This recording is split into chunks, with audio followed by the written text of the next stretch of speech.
Good morning guys. आज हम BA second year का सेकेंड पेपर पढ़ेंगे, बाल विकास। लेकिन हम उसी टॉपिक को कंटिन्यू रखेंगे जो हम पिछली क्लास में पढ़ रहे थे, विकास की अवस्थाएं। उसमें हमारी कुछ हेडिंग्स कंप्लीट हो गई थी। अब आगे की हेडिंग्स हम लिखेंगे वय संधि। इसमें लिखेंगे वय संधि, बाल्यावस्था और किशोर अवस्था को मिलाने में सेतु का कार्य करती है। यह अवस्था बहुत कम समय की होती है, किंतु शारीरिक विकास की दृष्टि से यह बहुत ही महत्वपूर्ण अवस्था है। इस अवस्था का कुछ भाग बाल्यावस्था और कुछ किशोर अवस्था से जुड़ा रहता है। इस अवस्था की प्रमुख विशेषता यौन अंगों की परिपक्वता तथा काम शक्ति का उदय होना है। यौन भिन्नता इस अवस्था को प्रभावित करती है। बालिकाओं में यह अवस्था सामान्यतः 11 से 13 वर्ष के बीच प्रारंभ हो जाती है और बालकों में 12 से 13 वर्ष के बीच। अब इसी में पैराग्राफ चेंज करके लिखेंगे, इस अवस्था में शारीरिक ही नहीं, मानसिक विकास की गति भी अत्यधिक तीव्र होती है। संवेगात्मक और सामाजिक विकास की दृष्टि से भी यह अवस्था अपना महत्व रखती है। इस अवस्था में यौन अंगों के विकास के कारण तथा शरीर में अनेकों आंतरिक तथा बाहरी परिवर्तनों के कारण कभी-कभी बालक और बालिका संवेगात्मक रूप से विचलित हो जाते हैं और सामाजिक नियंत्रण खो देते हैं।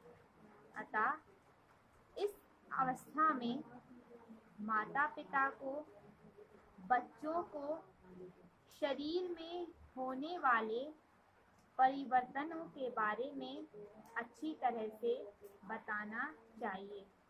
नेक्स्ट हेडिंग रहेगी किशोर अवस्था। इसमें लिखेंगे बाल्य अवस्था की अंतिम अवस्था किशोर अवस्था कहलाती है। विकास की जितनी भी अवस्थाएं हैं उन सभी में किशोर अवस्था अपना अलग ही महत्व रखती है। यह अवस्था 13 वर्ष से प्रारंभ होकर 21 वर्ष तक चलती है। किशोर अवस्था, यह अवस्था बालकों को परिपक्वता की ओर ले जाती है। इस अवस्था को भी अध्ययन की दृष्टि से 2 भागों में बांटा गया है। पहली पूर्व किशोर अवस्था 13 से 16 वर्ष की और दूसरी उत्तर किशोर अवस्था 17 से 21 वर्ष की। आगे लिखेंगे वैज्ञानिकों ने इस अवस्था को जीवन की स्वर्णिम अवस्था माना है। इस अवस्था की अपनी कुछ प्रमुख विशेषताएं होती हैं, जिनमें 2 प्रमुख हैं। पहली सामाजिकता और दूसरी कामुकता। इसी कारण यह अवस्था अनेकों शारीरिक व मानसिक तनावों तथा उथल-पुथल से भरी होती है। इस अवस्था में बाल्य अवस्था की भांति शांति नहीं होती है, अपितु शैशवावस्था के समान चंचलता दिखाई पड़ती है। इसी कारण किशोरों में संवेगात्मक अस्थिरता दिखाई देती है। फिर से पैराग्राफ चेंज करके लिखेंगे इसी हेडिंग्स में। किशोरावस्था में यह अवस्था समस्या बाहुल्य की अवस्था भी कहलाती है। इस समय उनके शारीरिक व मानसिक समायोजन में अनेकों कठिनाइयों का सामना करना पड़ता है। शारीरिक और मानसिक परिवर्तनों के फलस्वरूप उनके संवेगात्मक, सामाजिक और नैतिक जीवन का स्वरूप एकदम परिवर्तित हो जाता है। इन सभी परिवर्तनों का कारण यौन परिपक्वता है। नेक्स्ट हेडिंग लिखेंगे प्रौढ़ अवस्था। इसमें लिखेंगे किशोर अवस्था के पश्चात 21 से 40 वर्ष की अवस्था प्रौढ़ अवस्था कहलाती है। यह अवस्था कर्तव्यों तथा उत्तरदायित्वों के निर्वाह की अवस्था है। इस अवस्था में व्यक्ति अपने जीवन के लक्ष्यों को पाने का प्रयास करता है। यह पारिवारिक जीवन में प्रवेश की अवस्था है, अतः इस अवस्था में पारिवारिक दायित्वों की पूर्ति के लिए महत्वपूर्ण निर्णय लेता है। इस अवस्था में भी व्यक्ति को विभिन्न परिस्थितियों यथा परिवार के सदस्यों, संबंधियों, वैवाहिक जीवन, व्यवसाय और समाज के सदस्यों के साथ समायोजन करना पड़ता है। इनमें से किसी के भी साथ समायोजन ना हो पाने पर अत्यधिक कठिनाइयों का सामना करना पड़ता है। सफल समायोजन के लिए आवश्यक है कि व्यक्ति अत्यधिक कठिनाइयों का सामना करे, कि व्यक्ति अत्यधिक सोच विचार कर महत्वपूर्ण निर्णय ले, क्योंकि किसी क्षेत्र में उचित समायोजन ना हो पाने पर व्यक्ति कुंठ और निराशा का शिकार हो जाता है। नेक्स्ट हेडिंग लिखेंगे मध्य अवस्था, मिडिल एज। इसमें लिखेंगे 41 से 60 वर्ष की अवस्था को मध्य अवस्था माना गया है। इस अवस्था में प्राणी के भीतर अनेकों शारीरिक व मानसिक परिवर्तन होते हैं। इस अवस्था में काम शक्ति का ह्रास होने लगता है, जिससे व्यक्ति की रुचियां बदलने लगती हैं। इस समय व्यक्ति सुख, शांति और प्रतिष्ठा से जीने की कामना करने लगता है।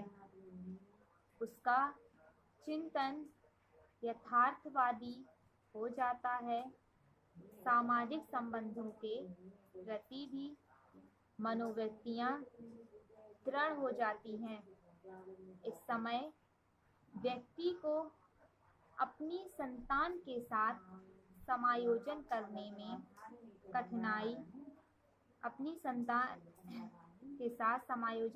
में कठिनाई का सामना करना पड़ता है, क्योंकि आयु के अंतराल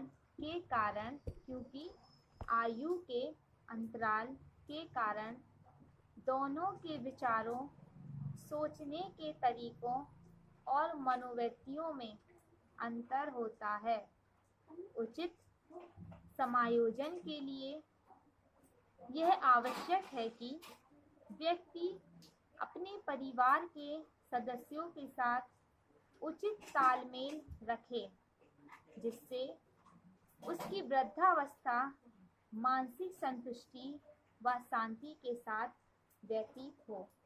लास्ट हेडिंग इसकी लिखेंगे वृद्धावस्था, ओल्ड एज। इसमें लिखेंगे जीवन की अंतिम अवस्था वृद्धावस्था है, जो 60 वर्ष से प्रारंभ होकर जीवन के अंतिम समय तक मानी जाती है। यह अवस्था हास की अवस्था होती है। इस अवस्था में शारीरिक व मानसिक क्षमताओं का ह्रास होने लगता है।